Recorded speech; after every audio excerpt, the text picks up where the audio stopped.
Hello friends, welcome to TC reviews. कैसे हो? I hope you all are well. तो आज की इस वीडियो में मैं लेकर आया हूँ अरिहंत की all in one for class 10 science book का review. This book is strictly based on the syllabus prescribed by the CBSE for the session 2022 and 23। तो आज की इस वीडियो में हम देखेंगे इस बुक के कंटेंट को। मैं आपको एक एक डिटेल दूंगा रिलेटेड टू दिस बुक। आपको बताऊंगा कि आपको इस बुक के अंदर अपार्ट फ्रॉम कॉम्प्रिहेंसिव थ्योरी क्या क्या मिलता है। तो ये वीडियो आपके लिए हेल्पफुल होने वाली है क्योंकि आपको सिलेबस के बारे में भी आइडिया लग जाएगा। साथ ही आप ये जान जाओगे कि इस बुक को पढ़कर आप कितना अच्छा परफॉर्म कर सकते हो बोर्ड एग्जामिनेशन में।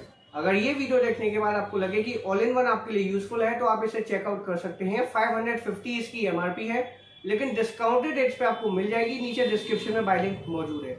तो वीडियो को शुरू करते हैं और जानते हैं इस बुक के कंटेंट के बारे में। So let's get started without any further delay. Sonal Singh और रुचि कपूर ने इस बुक के फिजिक्स के पोर्शन को तैयार किया है। वहीं केमिस्ट्री के पोर्शन को लिखा है इमरान अहमद ने, और सानुबी और रश्मि गुप्ता ने तैयार किया है इस बुक का बायोलॉजी का पोर्शन। तो चलिए देखते हैं इस बुक के टेबल ऑफ कंटेंट्स को, जानते हैं कि हमको इस बुक के अंदर क्या क्या मिलता हो, इवेंचुअली हमारा सिलेबस क्या रहता है for class 10 science board examination 2022-23। ये आ जाता है कंटेंट्स। तो जैसे कि आप सबसे पहले देख सकते हैं केमिकल रिएक्शंस एंड इक्वेशंस, दूसरा है acids bases and salts, third है metals and non metals, fourth है carbon and its compounds. Chemistry में टोटल आपको 4 चैप्टर्स पढ़ने हैं जो कि आपके कार्बन एंड इट्स कंपाउंड्स तक हैं। पांचवा रहता है आपका लाइफ प्रोसेसेस जो कि फर्दर डिवाइडेड है 4 पार्ट्स में, न्यूट्रिशन, रेस्पिरेशन, ट्रांसपोर्टेशन और एक्सक्रीशन। उसके बाद आपको 6 चैप्टर पढ़ना है कंट्रोल एंड कोऑर्डिनेशन, 7th है how do organisms reproduce, 8th है हेरिडिटी एंड एवोल्यूशन। ये चारों के 4 चैप्टर्स बायोलॉजी के पोर्शन के हैं। 9th है light, reflection and refraction, 10th है human I and the colourful world, 11th है इलेक्ट्रिसिटी, 12th है magnetic effects of electric current, 13 chapter रहता है आपका अवर इन्वायरमेंट, 14th है management of natural resources. Our environment और मैनेजमेंट ऑफ नेचुरल रिसोर्सेज ये दोनों बायोलॉजी के पोर्शन के हैं। वहीं human I and the colourful world, light, reflection and refraction, electricity, magnetic effects of electric current ये आपके फिजिक्स के पोर्शन के हैं। इन सभी चैप्टर्स की कवरेज के बाद आपको एक्सपेरिमेंट्स मिलेंगे, पीरियोडिक टेस्ट मिलेंगे, 3 सैंपल पेपर्स मिलेंगे और साथ ही आपको एनटीएससी के क्वेश्चंस मिलेंगे। आपको जूनियर साइंस ओलंपियाड के चैप्टर वाइज क्वेश्चंस भी मिलेंगे। ये आपका कोर्स स्ट्रक्चर रहता है कि किस यूनिट से कितने मार्क्स के क्वेश्चंस आपसे पूछे जाएंगे क्लास 10 बोर्ड एग्जामिनेशन 2022-23। तो पहला चैप्टर हम देखते हैं जो कि है chemical reactions and equations. Chapter की स्टार्टिंग होती है चैप्टर चेकलिस्ट के कॉलम से, जैसे कि आप यहाँ पे देख सकते हैं। इसमें आपको बताया जाता है कि इस चैप्टर के अंदर आप कौन कौन से टॉपिक्स कवर करने जा रहे हो।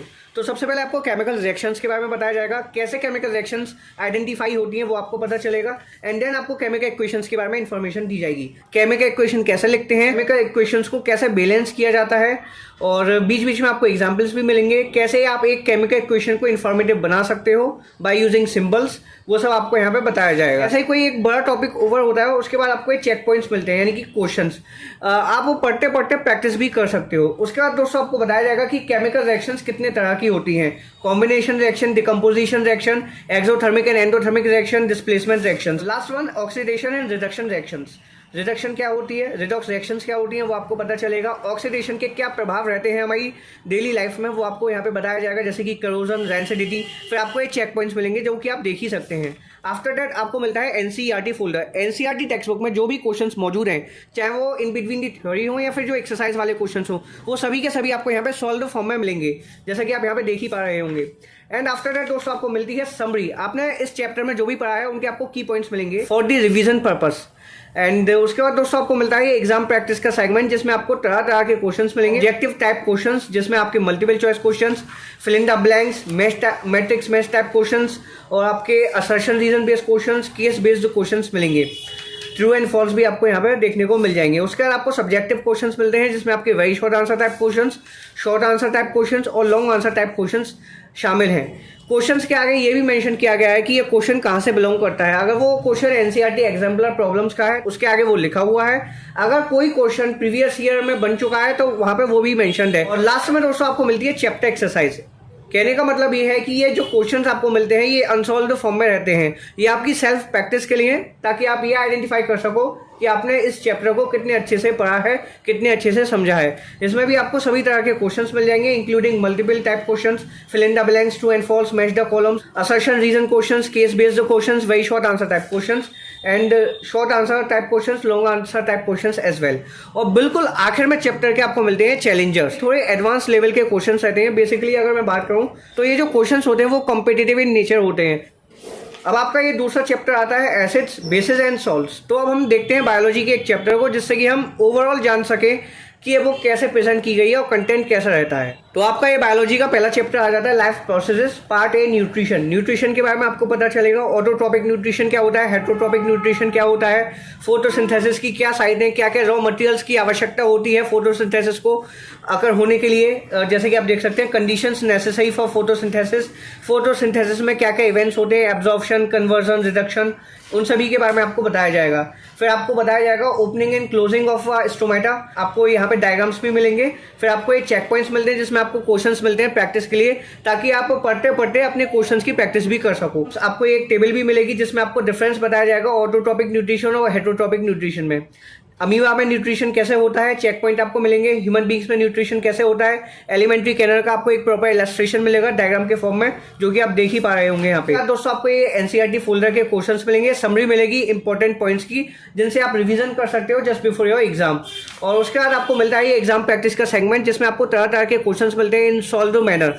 फिर आपको मिलेगी चैप्टर एक्सरसाइज, इसमें भी सभी तरह के क्वेश्चंस मिलते हैं, लेकिन सभी के सभी अनसॉल्व्ड मैनर में है। आपको एमसीक्यू के आंसर्स मिल जाते हैं। इसके बाद आपको इसमें मिलेंगे चैलेंजर्स, जो कि थोड़े एडवांस लेवल के क्वेश्चंस रहते हैं, बेसिकली कॉम्पिटिटिव इन नेचर। तो यही पैटर्न सभी चैप्टर्स का रहने वाला है इस बुक के अंदर जो जो शामिल है। तो अब हम देखते हैं फिजिक्स के एक चैप्टर को, जिससे कि हम बेटर वे में आइडेंटिफाई कर पाए इस बुक के कंटेंट को। तो ये फिजिक्स का चैप्टर है, चैप्टर 11 इलेक्ट्रिसिटी। इलेक्ट्रिक चार्ज और करंट के बारे में आपको बताया जाएगा, direction of electric current, flow of charges inside a wire, ammeter क्या होता है, वोल्ट मीटर क्या होता है। बीच बीच में आपको एग्जांपल्स मिलते हैं, न्यूमेरिकल क्वेश्चंस भी आपको मिलते हैं। फिर उसके बाद आपको ये चेक पॉइंट 1 मिलता है, इलेक्ट्रिक सर्किट के बारे में बताया जाएगा, सर्किट डायग्राम मिलेगा, सिंबल्स जो इलेक्ट्रिक सर्किट में इस्तेमाल होते हैं उनके बारे में भी आपको यहाँ पे पता चलेगा। ओम्स लॉ के बारे में आपको समझाया जाएगा, वीआई ग्राफ क्या होता है, रेजिस्टेंस क्या होता है। बीच बीच में आपको एग्जाम्पल्स मिल जाते हैं जिसमें आपके न्यूमेरिकल क्वेश्चंस भी शामिल हैं। और जैसे ही कोई एक इंपॉर्टेंट टॉपिक ओवर होता है, आपको एक चेक पॉइंट का सेगमेंट मिलता है जिसमें आपको क्वेश्चंस मिलते हैं आपकी प्रैक्टिस के लिए। फिर आपको बीच बीच में एग्जाम्पल्स तो मिलते ही रहेंगे, और सभी टॉपिक इसमें कवर किए गए हैं जो भी आपके सिलेबस में प्रिस्क्राइब्ड है by CBSE for this session 2022-23। और फिर आपको ये चेक पॉइंट मिलते हैं, एंड उसके बाद आपको ये एनसीईआरटी फोल्डर मिलता है। तो पैटर्न देखिए सभी चैप्टर्स का सेम है। कॉम्प्रिहेंसिव थ्योरी मिलती है, बीच बीच में आपको एग्जांपल्स मिलते हैं और आपको डायग्राम्स भी मिल जाते हैं, साथ ही आपको चेक पॉइंट्स मिलते हैं जिससे कि आप थ्योरी पढ़ते पढ़ते प्रैक्टिस भी कर सको। उसके बाद आपको मिलता है एनसीईआरटी फोल्डर, जिसमें आपको क्वेश्चंस मिलते हैं एनसीईआरटी टेक्स्ट बुक के, एक्सरसाइज वाले क्वेश्चंस भी, और जो इन बिटवीन दी थ्योरी यानी कि इन बिटवीन दी चैप्टर्स रहते हैं उन सभी के आपको सॉल्यूशंस मिल जाते हैं। उसके बाद आपको क्वेश्चंस मिलते हैं प्रैक्टिस के लिए, जो कि रहते हैं आपके सॉल्व फॉर्म में। और उससे पहले आपको मिलती है समरी, यानी कि इस चैप्टर में आपने जो भी पढ़ा उनके आपको की पॉइंट्स मिल जाते हैं जो आपको रिवीजन में हेल्प करेंगे। एंड उसके बाद आपको फिर क्वेश्चंस मिलेंगे अनसॉल्व्ड फॉर्म में, जो आप खुद से इवैल्यूएट कर सकते हो अपनी अंडरस्टैंडिंग को, अपनी लर्निंग को, कि आपने कितने अच्छे से एक पार्टिकुलर चैप्टर को पढ़ा है क्लास 10 साइंस के। फिर उसके बाद आपको मिलते हैं चैलेंजेस। तो पैटर्न सभी चैप्टर्स का यही रहेगा, आप ये ना सोचें कि कोई चैप्टर अलग है। चैप्टर्स की कवरेज के बाद आपको मिलते हैं एक्सपेरिमेंट्स, जैसा कि आप देख सकते हैं एक्सपेरिमेंट नंबर 5 है, आपको objective apparatus required, specific objective, theory, और फिर आपको क्वेश्चंस मिलते हैं। तो इन एक्सपेरिमेंट्स को आप जरूर से देख लीजिएगा। एक्सपेरिमेंट से क्या होता है, आपको प्रैक्टिकल नॉलेज मिल जाती है। थ्योरेटिकल नॉलेज के साथ साथ प्रैक्टिकल नॉलेज भी काफ़ी मैटर करती है, स्पेशली साइंस में। तो आपको ये एक्सपेरिमेंट्स ध्यान से पढ़ने हैं। तो ऑल इन वन आपको बहुत कुछ ऑफर करती है। देखिए आपको कॉम्प्रिहेंसिव थ्योरी मिल जाती है एनसीईआरटी टेक्स्ट बुक पर बेस्ड, आपको क्वेश्चंस मिल जाते हैं एनसीईआरटी टेक्स्ट बुक के, प्रैक्टिस क्वेश्चंस मिल जाते हैं इन बोथ सॉल्व फॉर्म और आपके अनसॉल्व्ड फॉर्म, एक्सपेरिमेंट्स आपको मिल जाते हैं। और आगे दोस्तों मैं आपको दिखाऊंगा कि इसमें आपको सैम्पल पेपर्स भी मिलेंगे। और उससे पहले आपको मिल जाएंगे पोस्ट मिड टर्म टेस्ट, यानी कि जो पीरियोडिक टेस्ट आपके रहेंगे आपके स्कॉलस्टिक लेवल पे, वो आपको यहाँ पे मिलेंगे। फिर आपको 3 सैम्पल पेपर्स देखने को मिलेंगे, जैसा कि आप देख सकते हैं ये सैम्पल क्वेश्चन पेपर 1 है। ये तीनों के तीनों सैम्पल पेपर्स आपके अनसॉल्व्ड फॉर्म में रहते हैं। तो बुक की कवरेज काफ़ी ठीक रहती है। और इतना ही नहीं, आपको स्टेट वाइज एनटीएससी क्वेश्चंस भी मिल जाते हैं जो कि फुली सॉल्व्ड हैं।